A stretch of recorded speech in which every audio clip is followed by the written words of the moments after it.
sort of märk võib-olla, et sealt on siis seda lihtsam sinna Inglismaale saata. Aalika, tead, mul on selline tunne, et me võiksime sinu kohe selle finaalintervjuu ka ära teha. Kas sulle paneb pinget peale see, et eurofännid ennustavad sind võitjaks?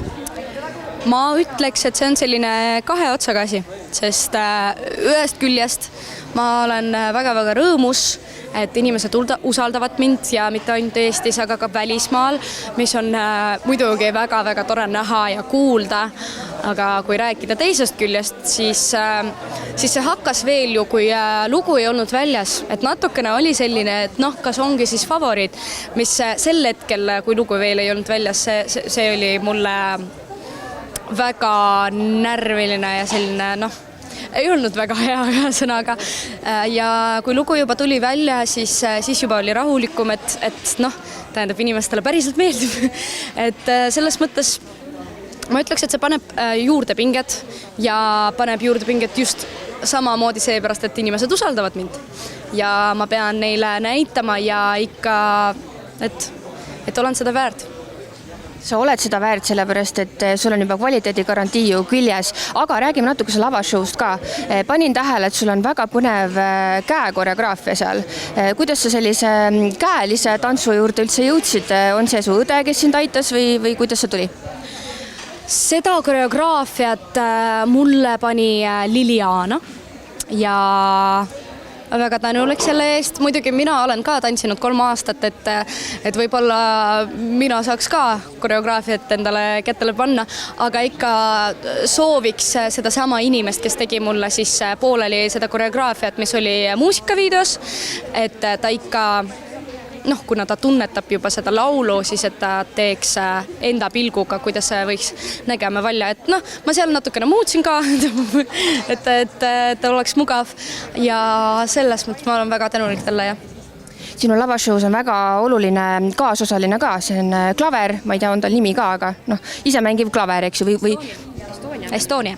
Tahtsingi küsida, et kas see asi on klaveris või on sul seal kummitused, kes täpsemalt seda mängib ja see on päris kallis pill, mida Inglismaale lennutada. Kas on sul sponsor olemas juba? Ma väga sooviks öelda suur aitäh siis Estonia klaveritehasele. Loodan, et ütlen õigesti, et nad ikka andsid seda klaverit, mis on tegelikult on seisnud terve aeg lennujaamas. See on see sama klaver, mis seisab lennujaamas, mis on tegelikult sort of märk võib-olla, et sealt on siis seda lihtsam sinna Inglismaale saata. Ma ei tea, aga jah, suur aitäh, et ikka toetasite selle klaveriga ja ma lihtsalt olen mõelnud, see idee tuli minust lihtsalt kuidagi lambisel täiesti hetkel, et miks mitte, et Eurovisiooni puhul ja Eesti Laulu puhul pole kunagi näinud, et keegi kasutaks just ise mängiva klaverit. Et tavaliselt kõik mängivad on ju klaverit, see on tavaline asi, aga just ise mängiv klaver, see on meil juba 10 aastaid on saadaval tegelikult ja kuidagi ei ole keegi sellest mõelnud võib-olla. Ehk siis ja siis teine asi, mis tegelikult selle klaveri puhul on see, et kuna sa mängib ise, siis mina nimetan seda niimoodi, et selles Estonias ja selles muusikas on enda elu, ta elab enda elu ja ma loodan, et seda saaksid ka mõningad inimesed aru. Tead, see on üks kummaline lugu, siis kui ma sinuga intervjuud tegin, siis ma sain aru, et sa oled täielik realist, ma ei tea, vähemalt 5 jalaga maa peal, aga sinuga käib ikkagi kaasas see müstika ja kui ma nüüd mõtlen selle peale, et see klaver, mis oli lennujaamas, seda on puudutanud 1000 muusikud ja see klaver on igatsenud, et tahaks, et lennujaamast lõpuks ometi välja saada, lennukile minna ja nüüd mine sa tea, eks ju, kõik võib juhtuda. Viimati, kui ma sinuga Superstaari saate ajal tegin intervjuud, siis sul oli kaelas selline puust medal ja sa ütlesid, et see on sinu talisman. Kas sul sel korral ka on talisman ja midagi, mis sinu hea õnne eest hoolitseb?